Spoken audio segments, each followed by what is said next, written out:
বিশ্বনবী এই কথাটার আরো চমৎকার ব্যাখ্যা করেছেন।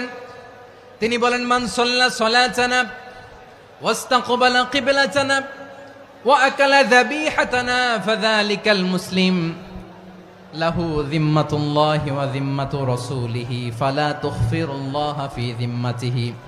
বিশ্বনবী তিনটা ক্রাইটেরিয়া শুনিয়ে দিলেন। তিনি বললেন, মান সাল্লা সালাতানা, যে ব্যক্তি আমাদের মতো নামাজ পড়ে, ওয়াস্তাকবালা কিবলাতানা, আমাদের কিবলারে কিবলা মানে, ওয়া কালা যাবিহাতানা, আমাদের জবাই করা পশু খায়, ফাযালিকাল মুসলিম, সেই মুসলমান।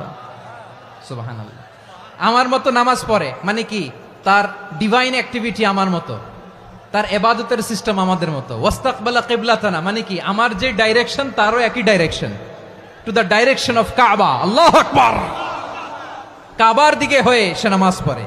আমার ডাইরেকশন তার ডাইরেকশন, আমার ডেস্টিনেশন তার ডেস্টিনেশন এক। ওয়া আকালা যাবিহাতানা, আমার জবাই করা পশু খায়, সেই মুসলিম। সেই মুসলিম। লাহু যিম্মাতুল্লাহি ওয়া যিম্মাতু রাসূলিহি, তার জন্য রয়েছে আল্লাহর জিম্মা, রাসূলের জিম্মা। ফালা তুখফিরুল্লাহা ফি যিম্মাতিহি, আল্লাহর জিম্মাদারির তোমরা খেয়ানত করো না। তার মানে তোমার মুসলিম ভাইরে অমুসলিম বলো না, তার জান মালের কোনো ক্ষতি তুমি করতে পারবা না। সুবহানাল্লাহ বলেন।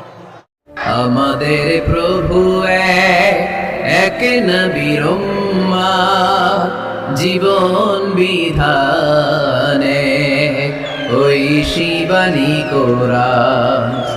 আমাদের প্রভু এক নবীর উম্মাহ, জীবন বিধানে ওই শিবানী কোরআন। তবে কেন এক নয়